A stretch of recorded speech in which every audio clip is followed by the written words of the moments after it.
예,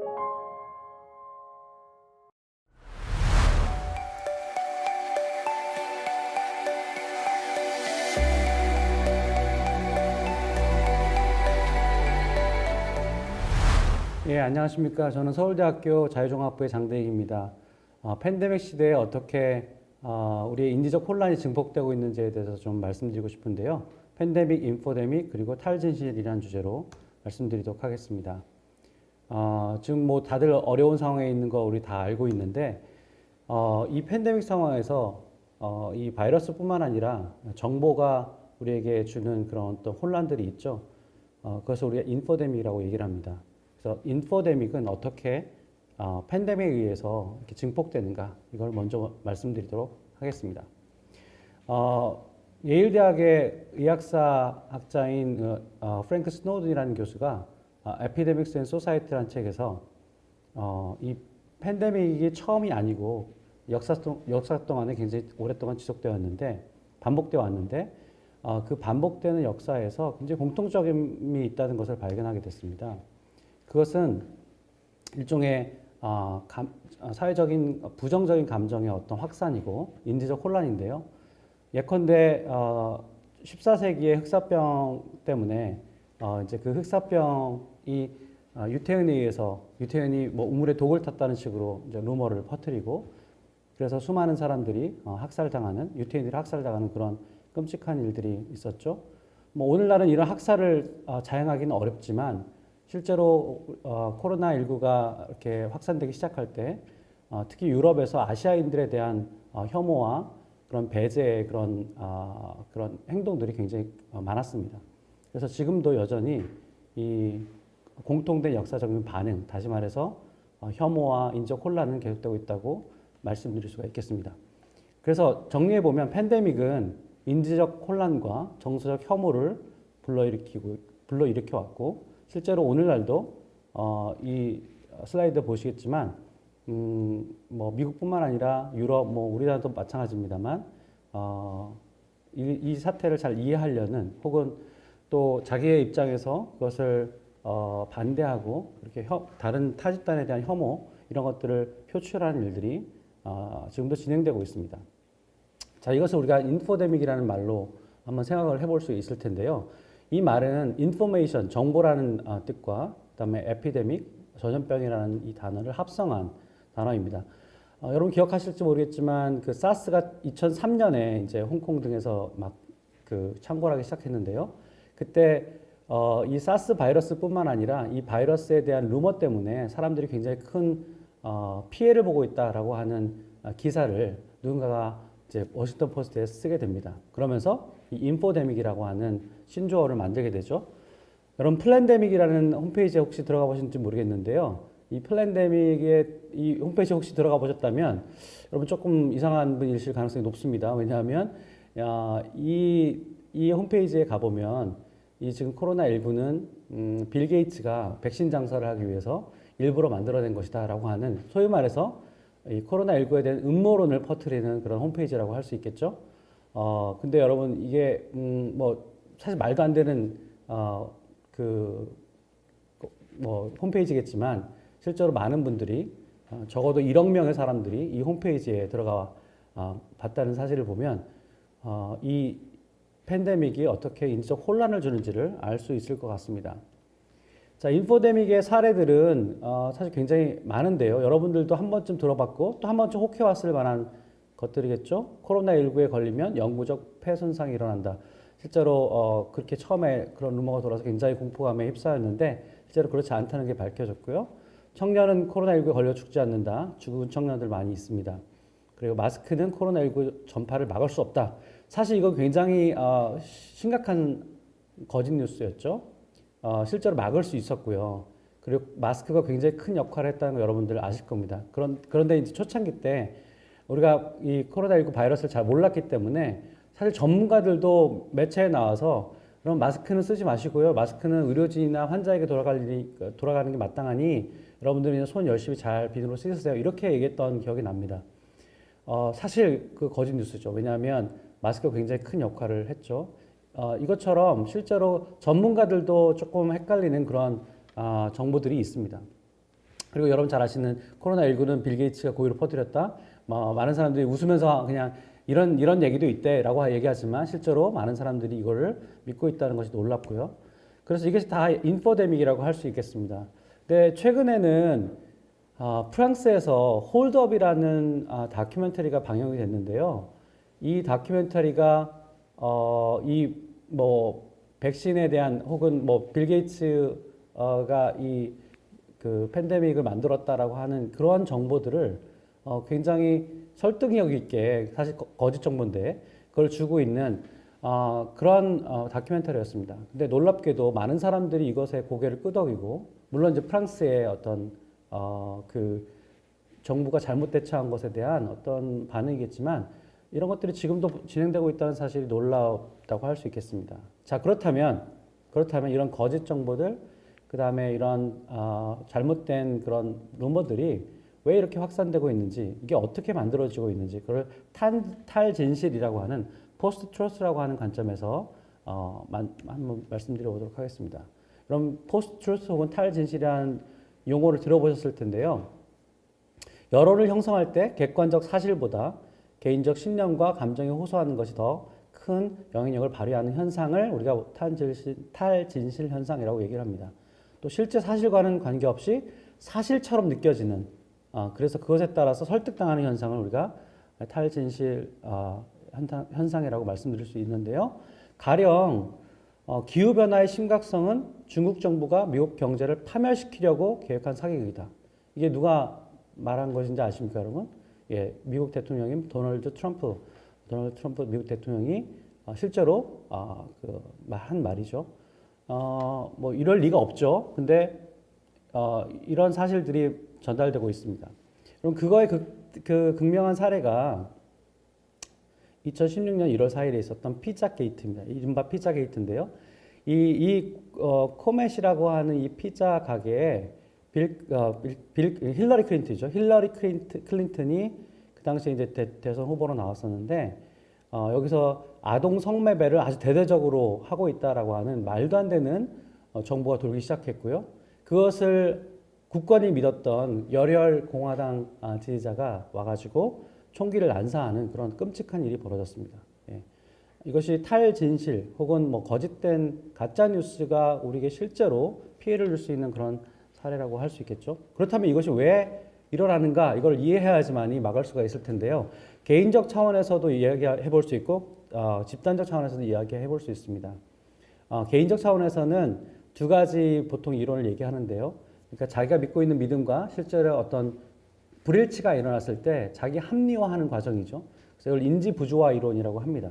인지부조화 이론. 그 다음에 또 자기가 믿고 있는 믿음과 다른 믿음들이 다른 정보들이 들어왔을 때 그것은 그냥 무시하고 자기 이론을 확증하는 것만 받아들이는 일종의 확증 편향.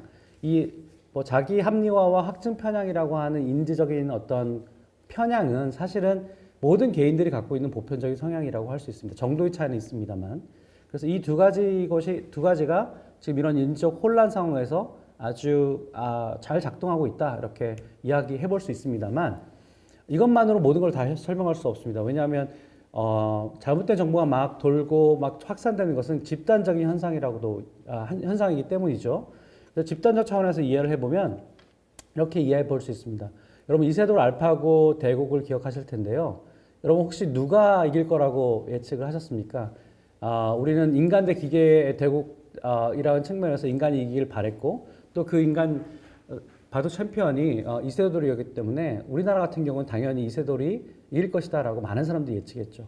근데 저희 실험실에서 정말 어떤 사람들이 정말 제대로 된 예측을 할까에 대한 그런 실험을 하게 됐습니다. 그래서 실험을 해보니까 저희 예측은 이런 겁니다. 자기 주변의 사람들이 다 비슷한 성향을 갖고 있는 사람들일 때 하고 그리고 다양한 사람들이 자기에게 인풋을 줄 때 이게 다시 말해서 자기 네트워크를 어떤 방식으로 운영할 경우에 더 올바른 예측 다시 말해서 알려지지 않은 사실에 대해서 더 올바른 예측을 할까를 우리가 가설을 세우고 저희의 가설은 이런 거였습니다. 자기 주변에 있는 사람들이 서로 친구 관계가 아니라 서로 잘 모를 때 그래서 다양한 인풋들이 들어올 때 더 올바른 예측을 하게 될 것이다. 왜냐하면 불확실한 상황이니까. 그래서 그걸 이제 이고 네트워크 밀도라고 하는데 이고 네트워크 밀도가 낮은 사람일수록 올바른 예측을 하고 높은 사람일수록 그렇지 않을 것이라고 예측을 그런 가설을 세웠고요. 실제로 실험을 해보고 결과적으로 그 분석을 해보니까 저희 예측대로 이렇게 A하고 B 유형이 있을 때 A형은 서로 자기 주변에 있는 친구들이 실제로 서로 친구인 경우, B 유형은 자기 친구들이 있지만 친구들끼리는 서로 모르는 경우, 그래서 A 유형보다는 B 유형이 훨씬 더 알려지지 않은 사실들에 대해서 정확한 예측을 한다는 것을 알게 됐죠. 자, 이게 무엇을 의미합니까? 우리 주변에 보면 굉장히 멀쩡하신 분들인데 현실 인식이 굉장히 이상한 분들이 계시죠. 그런 분들 가만히 보시면 주변에 사람들이 많습니다. 근데 그 주변 사람들이 다 예스맨들인 경우들이 많죠. 다양한 사람들의 의견을 듣는 것이 아니라 주변이 다 하나 같은 똑같은 인풋을 내는 그런 경우들이 많습니다. 이것이 이제 우리에게 잘못된 정보들을 더 증폭시키는 결과를 낳게 하는데요.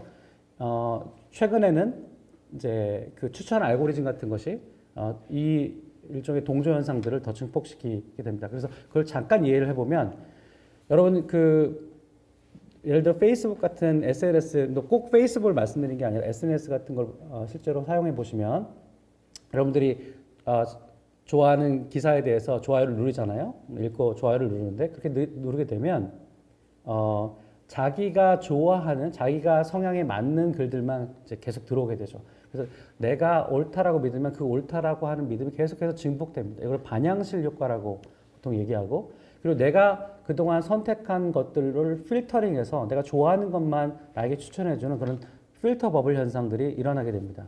그래서 저도 이 추천 알고리즘을 쓰고 있는데요. 넷플릭스라든가 뭐 유튜브를 쓰면 저한테 추천하는 것들은 보통 저의 성향에 잘 들어맞는 거라고 할 수 있습니다. 그럼 좋은 거 아니냐라고 얘기할 수 있는데요. 실제로 이 추천 알고리즘은 내가 선택한 것하고 비슷한 것만 저에게 추천을 해주고 있고요. 나랑 성향이 비슷한 사람들이 좋아하는 것을 저에게 또 추천해 줍니다. 나의 과거와 나의 성향에 갇혀 있는 것이죠. 잘 작동한다는 게 되게 큰 문제입니다. 그래서 이런 추천 알고리즘을 지금 사용하고 있는 이제 현 시대에서 우리가 잘못된 믿음들을 갖고 있을 때 그것을 계속 증폭할 수밖에 없는, 그래서 다른 믿음을 갖고 있는 사람과 점점 멀어지고 점점 척을 질 수 있는 그런 우리 대 그들의 현상들이 계속 증폭될 수 있는 그런 시대가 오고 있는 겁니다. 그래서 그렇다면 이 탈진실 시대에 어떻게 살아가야 될까? 크게 세 가지만 말씀드리면, 하나는 네트워크를 좀 더 다양하게 가질 필요가 있고요. 주변 사람들이 서로 같은 생각이 아니라 다양한 인풋들을 줄 수 있는 그런 네트워크를 내가 갖고 있는가를 개인적 차로 점검해 볼 수 있고, 확증 편향들을 줄일 수 있는 방법들을 생각해 볼 수 있겠고요. 그 다음에 내가 공감 측면에서 내가 공감을 어떤 사람들에게 혹은 어떤 집단에게 깊이 할 것이 아니라 그런 깊이보다는 타 집단, 타인들에 대해서 얼마나 더 멀리 갈 것인가, 공감의 반경을 얼마나 더 넓힐 것인가에 대해서 또 고민을 해봐야 되고요. 그리고 너무나 이 알고리즘을 통해서 과거에 갇힌 생각들을 벗어나기 위해서는 디지털 다이어트 같은 것들을 시도해 볼 필요가 있겠고요. 심지어 개발자 입장에서는, 기업의 입장에서는 이 알고리즘을 조금 더 공감의 반경을 넓힐 수 있는 방식으로 개발하는 방식이 필요할 것 같습니다. 그러면 이 탈진실 시대에 어떻게 살아가는 것이 더 현명한 것인가, 우리 집단 차원에서 어떤 노력을 해야 되는지는 토론을 통해서 더 알아보도록 하겠습니다. 예, 감사합니다.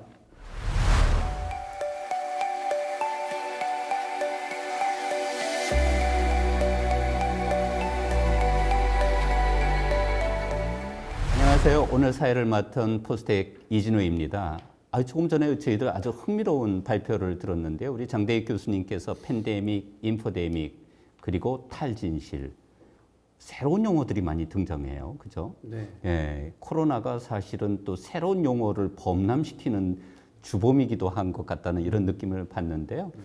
코로나 바이러스도 위험하기는 하지만 사실은 바이러스 전파보다도 더 빠른 속도로 전파되는 것 중에 하나가 페이크 뉴스, 허위 정보, 거짓말 뭐 이런 것들이지 않습니까? 그래서 이것이 사실은 어떤 측면에서 보면 우리가 이제 바이러스는 우리가 생물학적으로 백신이 개발되고 또 치료제가 개발되면 어느 순간 사라질 수는 있지만, 저희 선생님께서 오늘 소개해 주신 인포데믹의 문제는 쉽게 사라질 문제가 아닌 것 같다. 그렇기 때문에 그 영향은 훨씬 더 심각할 수도 있다. 이런 느낌을 받았습니다. 예, 선생님들 뭐 이 문제에 대해서 자유롭게 토론을 열어주시죠. 예, 그 탈진실이라고 하는 문제가 한편에서는 진실성을 따지기 어려운 이런 상황이 많아진다라는 측면도 있겠지만 그것이 지속되다 보면 사람들이 이제는 진실인지 아닌지 이제는 나는 상관하지 않겠다.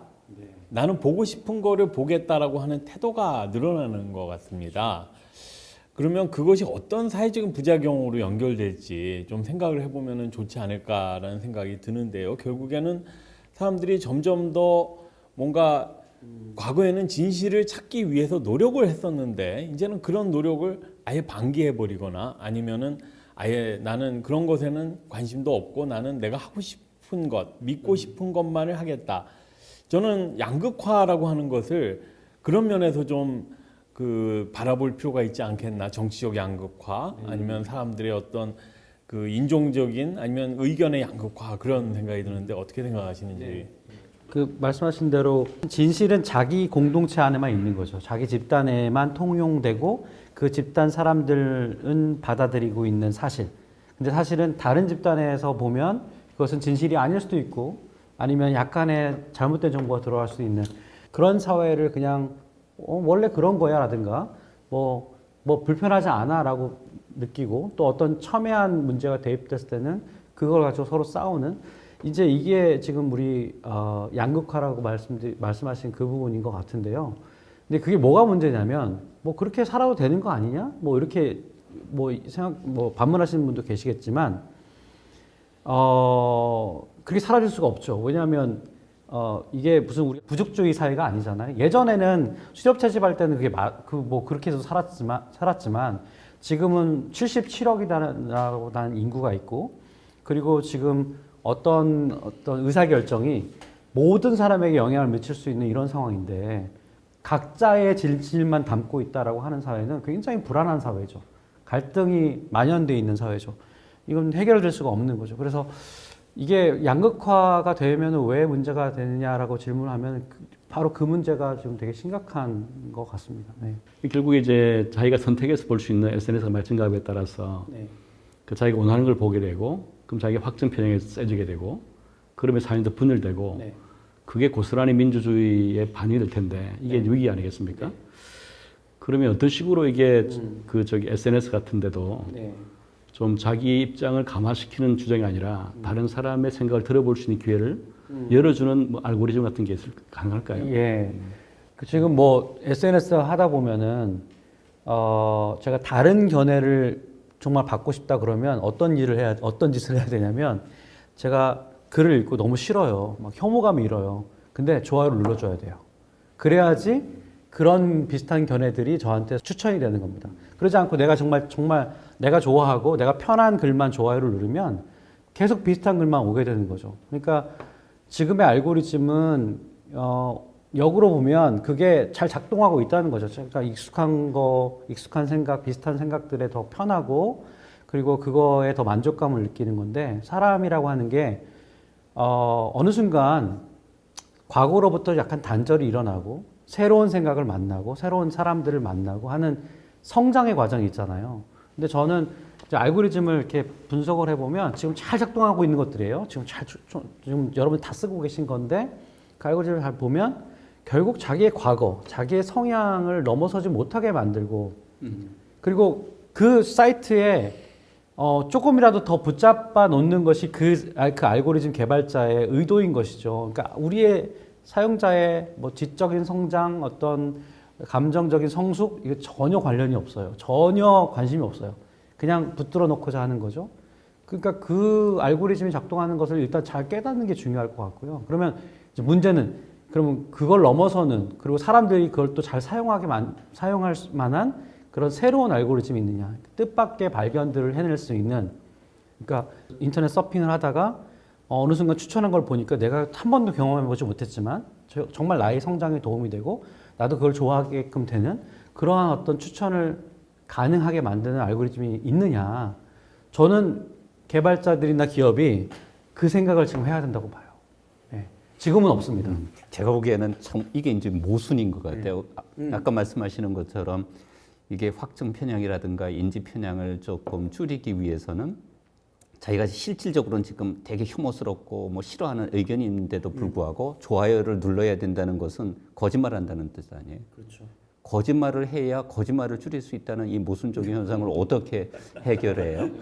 근데 왜냐하면 알고리즘의 속성은 게임을 개발하시는 분들의 이야기를 들어보면 재미있는 게임도 여러 가지 종류가 있는데 근데 전쟁 게임 같은 경우는 이제 공격을 해서 파괴를 해야만 성적이 올라가는 그러면 이거는 뭐냐면 공격적인 성향을 강화하는 방향으로 알고리즘이 짜여진대요. 그러니까 수많은 인터랙션을 통해서 그런데 게임 자체가 협동을 해야만 문제를 해결하는 게임의 종류라고 그런다면 협동을 강화하는 방향으로 예를 들자면 알고리즘이 강화가 된다는 거예요. 그러니까 사실은 알고리즘을 통해서 지금 이루어지고 있는 이 편향성을 극복한다는 것은 상당히 어려운 것 아니냐. 결과적으로는 알고리즘을 활용한 기술을 우리가 사회에서 어느 정도까지 받아들일 수 있는가라는 것은 결과적으로는 문화적인 성숙도에 따라서 제가 보기엔 좀 달라지는 것 아닐까 이런 생각이 들어요. 저는 아마 철학에서 그 수행성이라고 하는 단어를 많이 개념을 접하게 되는데요. 결국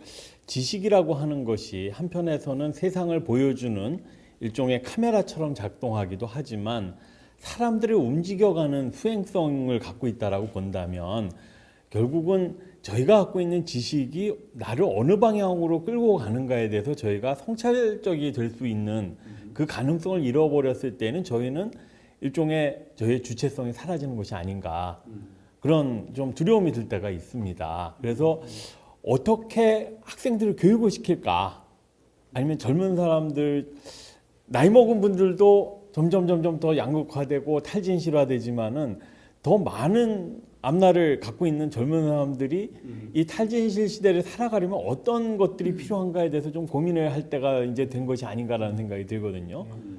팬데믹이 오니까 사람들 못 만나잖아요. 그럼 바깥의 활동이나 사람들을 만나는 활동이 줄어드니까 어디로 시간을 더 많이 쓰냐면 당연히 핸드폰이라든가 아니면 컴퓨터 앞에 앉아 있다는 거죠. 그 상대적으로 그런 알고리즘을 더 사용하게 되는 그런 일들이 벌어지는 거예요. 근데 이거는 아까 문화적 성숙도를 말씀하시긴 하셨지만 저는 제가 최근에 본 그 넷플릭스의 소셜 딜레마 넷플릭스에서 봤어요. 어쨌든 지금 넷플릭스의 문제도 얘기하고 있지만 소셜 딜레마를 보면서 느낀 건 뭐냐면 거기가 이제 예를 들면 거기 다큐멘터리에서 페이스북에 좋아요 버튼을 누른 그 좋아요 버튼을 설계한 사람이 나와요.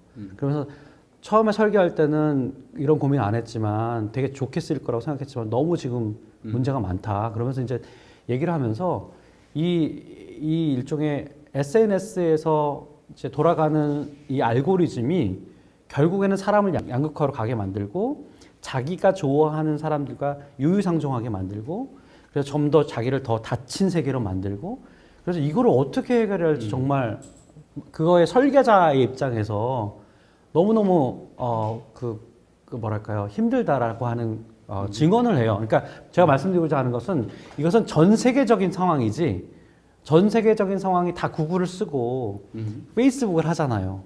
그들이 어떻게 이 단추를 조종하는지에 따라서 우리가 더 뭉치기도 하고 더 갈등을 만들기도 하고 그런 일들이 실제로 전 세계적으로 벌어지고 있어요.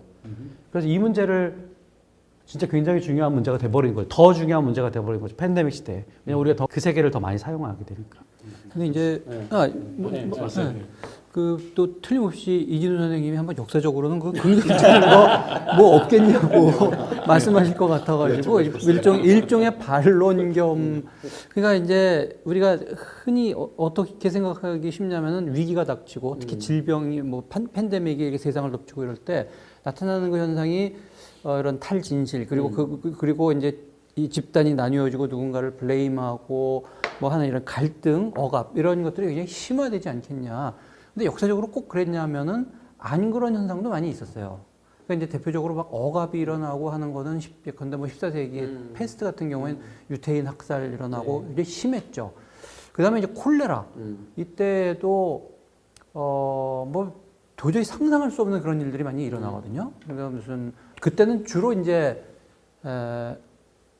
의사들, 간호사들, 관리들 이런 사람들을 이제 공격을 하죠. 그래가지고 저 사람들 예컨대 이탈리아 같은 경우에는 이런 콜레라 같은 병을 일부러 의사들이 퍼뜨린 거다. 그러니까 지금 이태리가 인구 과잉이기 때문에 인구를 없애기 위해서 이제 이거 퍼뜨린 거다 하는 식의 뭐 그런 것들이 굉장히 크게 퍼져서 사람들이 막 들고 일어나가지고 지금 저 산채로 막 파묻으려고 하는 그 사람들을 우리가 구해야 된다 그래가지고 가가지고 의사 죽이고 그때 마침 이제 인구 센서스 했는데 인구 센서스 한 그 관리 죽이고 막 이런 어리석은 일들이 많이 일어나요. 이런 일들이 한편으로 있는데 그런데 다른 사례들도 꽤 많이 있습니다.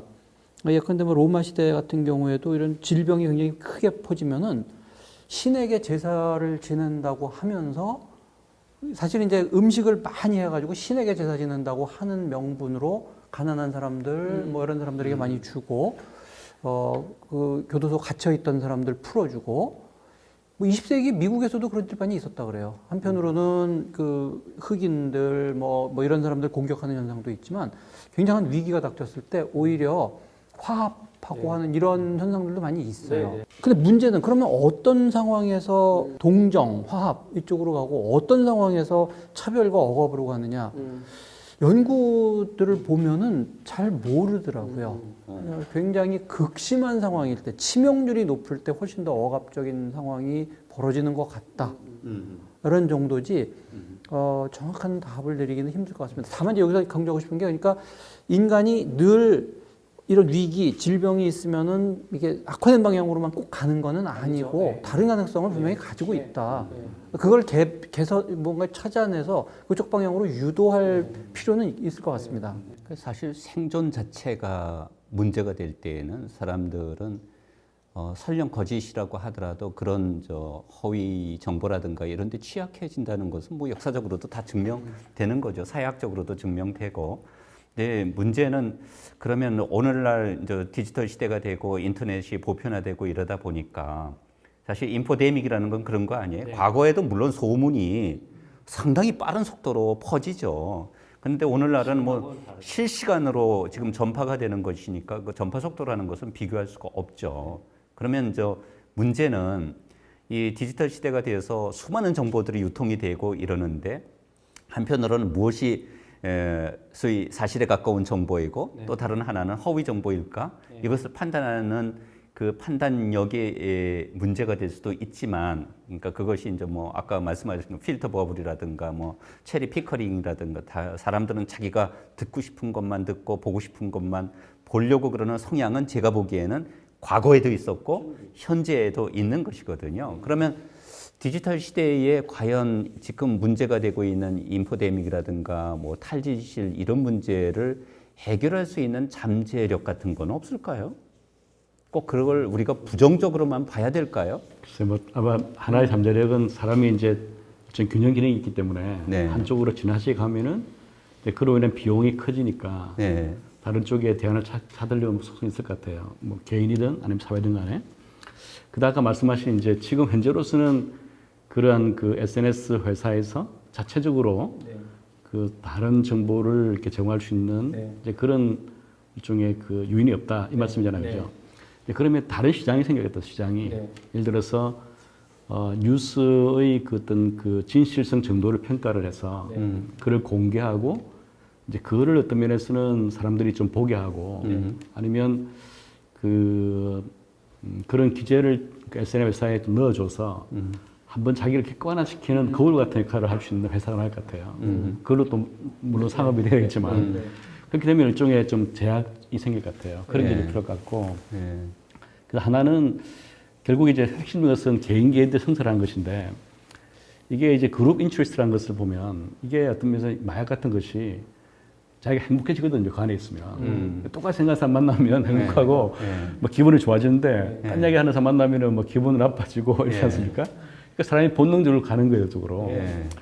그게 이제 개인은 괜찮은데 국가가 또 그렇게 돼버리면 정체적으로 보면은 나쁜 방향인데 사람들이 그 길을 좋아하는 거예요. 그러니까 18세기에 이제 중상주의 그거를 아담 스미스 쿠프는 비판하면서 하는 말이 이제 중상주의라는 것이 상업을 중시한다는 말 아니겠습니까? 그때는 제일 나라가 잘 사는 길이 뭐냐면은 금과 은을 많이 가져온 것이다. 그러면 수출은 많이 하고 수입을 적게 한다. 그러면 수입에 관세를 매겨서 우리 같은 독점 사업가들한테 독점력을 줘야 된다. 우리 사업가들한테. 이렇게 하니까 왕이 들어보니까 막 맞거든요. 그 말이 상식적으로. 그러니까 독점을 이제 수입자한테 준 거예요. 그 수입자는 자기 돈을 막 이제 버는 거죠, 이제. 근데 이게 애국하는 길이라고 선전한 거예요. 그 중상주의예요. 근데 아담 스미스 그걸 깨부수잖아요, 이게. 그건 중상주의라는 것은 그는 독점자의 그 배를 풀리기 위한 하나의 술책이고 그게 일단 정적 유착이 된 것이다 해서 그걸 없애는 경쟁을 도입한 거 아니겠습니까? 이 말은 뭐냐면 결국은 이런 그 가짜 뉴스나 이런 데 좀 빠지지 않을 수 있는 전문성이 있는 집단이 결국 필요 같아요. 그래서 그런 집단이나 지식인 전문가 역할이 더 커진 것 같아요. 그래서 그걸 좀 대체할 수 있는 그런 기제가 하나는 시장, 하나는 전문성, 이게 동시에 좀 개발이 될 것 같다는 생각이 듭니다. 제가 말씀 듣고 나니까 갑자기 생각나는 게 있는데, 예컨대 절대적 인지 평양을 갖다가 조금 방어할 수 있는 것 중에 하나가 결과적으로 다양성이고 경쟁이라는 거잖아요. 그러니까 오늘날 이제 디지털 사회가 되다 보니까 1인 방송도 생겨나고 뭐 1인 출판사도 있는 것처럼 사실은 저 정보를 얻으려고 마음만 먹으면 다양한 정보를 우리가 얻을 수 있는 거거든요. 그러니까 한편으로는 예컨대 뭐 극우적인 성향의 유튜버도 있을 수 있고 뭐 극좌적인 성향의 유튜버도 있을 수 있지만 시장이 어느 정도의 자정 역할을 해요. 제가 보기에는. 왜냐하면 어느 사이트 보면 그거는 극우야. 어느 사이트 보면 그건 극좌야. 이렇게 벌써 뭐 표식이 달리면 예컨대 어느 정도의 여론이라는 것이 자정의 역할을 저는 한다. 이렇게 보거든요. 그러니까 그런 의미에서 제가 보기에는 우리가 살고 있는 21세기에 다양한 정보들이 사실 범람하잖아요. 그러니까 저는 이 페이크 뉴스 또는 탈진실이라는 것이 이제 철학의 관점에서 보면 허무주의 시대의 영향이다. 왜냐하면 절대적 진리가 존재하지 않는다는 것을 오늘날 시민들은 다 체감을 하고 있어요. 그러다 보니까 이제 다양한 의견들이 있다는 거죠. 그러면 뭐가 진실이야? 근데 오늘날 문제가 되는 수많은 탈진실 또는 뭐 소위 말하는 허위 정보 이런 것들도 완전히 틀린 건 없어요. 완전히 틀리면은 아예 유통이 안 돼요. 약간 끌어당기는 들이 블렌딩이 아주 잘 돼 있는 거예요. 이제 그러다 보니까 이것을 이제 가려낼 수 있는 예컨대 이제 전문적인 플랫폼이라든가 전문자 집단이라든가 아니면 이제 개인의 판단력의 성숙이라든가 이런 게 필요하지 않은가 뭐 이런 생각은 듭니다. 이것과 연관되어 가지고 오늘 우리 장대익 교수님 발표 중에 아주 흥미로운 게 있었는데요. 이제 실험을 하셨다고 그래요. 그래서 이제 어떤 공동체 집단의 밀도가 높으면 높을수록 인지 편향의 가능성이 높아진다. 그렇죠. 예. 우리나라는 상당히 집단주의 사회 아닙니까? 예. 그럼 인지 편향의 가능성도 훨씬 더 높은가요? 예, 저희가 이세돌 알파고 그때 대국에 있을 때 어떠한 네트워크를 가진 사람이 이런 아직 일어나지 않은 사건에 대해서 올바른 예측을 할까를 실험을 해봤어요. 저희 가설은 자기 주변으로 친구들이 있을 때 그 친구들이 서로 너무너무 잘 안다. 그러면 사실 5명의 친구라고 하더라도 견해가 하나로 뭉칠 가능성이 높잖아요. 그런 친구들은 새로운 어떤 것들을 잘 예측을 못할 수도 있다. 다양한 견해를 못 들었기 때문에. 그래서 그거보다는 네트워크의 밀도가 낮은 사람. 그래서 5명의 인풋이 다 독립적인 인풋이 되는 그런 사람들은 오히려 새로운 사실들을 잘 예측할 것이다. 이렇게 이제 예상을 한 거죠. 그 결과가 나온 거예요. 그걸 이제 생각을 해보면, 우리가 어떤 동조가 일어나는데 내 주변의 사람들이 비슷한 생각을 갖고 있는 예스맨들이 너무너무 많으면 오히려 그런 어떤 네트워크의 규모가 올바른 판단을 하는데 더 안 좋은 영향을 주는 거죠. 네, 그래서 그런 결과가 이제 이런 탈진실 림포데믹에 연관되어 있다는 아주 재미난 결과였습니다. 네, 그런 사회 심리적 결과를 듣고 나니까 좀 더 위험하다 뭐 이런 생각이 드는데요. 왜냐하면 이제 코로나 감염병 시대에 우리가 살고 있다 보면 우리가 믿을 수 있는 사람만 만나잖아요, 그죠? 그렇죠. 낯선 사람은 전부 다 이제 잠재적 보균자이고 감염자이고 이러다 보니까 요즘은 가만히 보면 저 사람은 믿을 수 있어. 적어도 자기 건강 관리는 할 수 있는 사람이야. 뭐 이런 사람들만 만나요. 그러니까 결과적으로 이제 포스트 코로나 사회에서는 사람들이 만날 때 오히려 같은 성향, 예를 들면 라이프스타일도 비슷한 사람들, 그러니까 사회적 밀도가 더 높은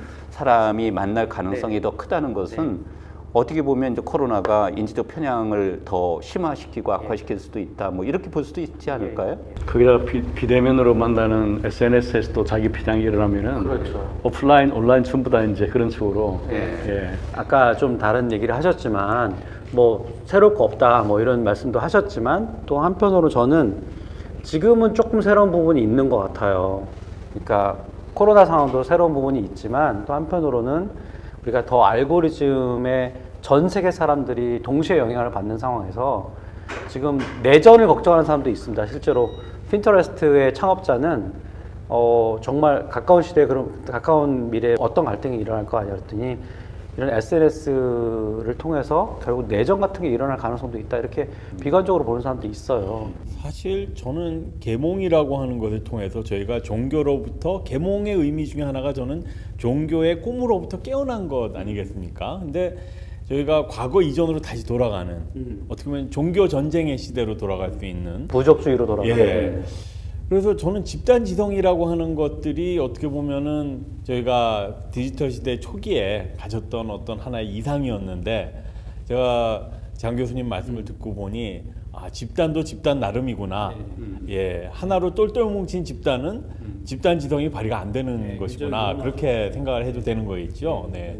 그러니까 이제 뭐 팬데믹을 거치면서 많은 정치학자들이 이제 분석하고 진단하는 것처럼 트라이벌리즘이 부족주의가 더 이제 심화된다고 그러잖아요. 이제 오늘 뭐 선생님 발표 들으니까 이게 심화되면 심화될수록 사실은 건전한 목소리가 제대로 뭐 들리지 않으니까 리원양 그 안과 의사의 말이 다시 생각나네요. 건강한 사회라면 하나의 목소리만 있어서는 안 된다. 이제 이것이 결과적으로는 우리가 이제 포스트 코로나 사회의 어떤 방향을 설정해야 되지 않을까 이런 생각을 해봅니다. 저희들이 지금 아주 뭐 오랜 시간 동안 사실 이제 이 코로나와 한국 사회가 어떻게 변화할 것인가를 토론을 해왔는데 이제 저희들이 이제 조금씩 마감 정리를 해야 될 것 같아요. 그래서 제가 보기에는 그냥 돌아가면서 아주 간단하게 코로나 사회가 우리 사회에 어떤 영향을 미쳤는지 그리고 우리가 이 문제를 어떻게 대처할 것인지를 그냥 아주 간략하게 그냥 뭐 한마디씩 해주시고 우리 이제 자담회를 정리할까 이렇게 생각을 해봅니다. 우리 주경재 교수님부터 간단히 말씀해 주시죠. 중간에 이제 우리가 많이 이야기를 했지만 이 팬데믹이라고 하는 것이 우리 기존에 가지고 있었던 그 좋은 점, 선한 거, 악한 거, 이 모든 것들을 굉장히 더 강화시키고 가속화시키는 그런 성향이 있지 않나 좀 그런 생각을 하게 되고요. 이제 한 가지 그런 것들을 이렇게 터뜨려서 우리가 굉장히 다양한 차원에서 이 문제들에서 생각해 볼 수 있는 계기가 됐다는 점에서 좀 긍정적인 그런 측면으로 삼아야 되지 않나 하는 생각입니다. 저는 좀 위기의식을 가져야 할 것 같습니다. 네. 지금은 위험하다 하는 생각을 해야 할 것 같습니다.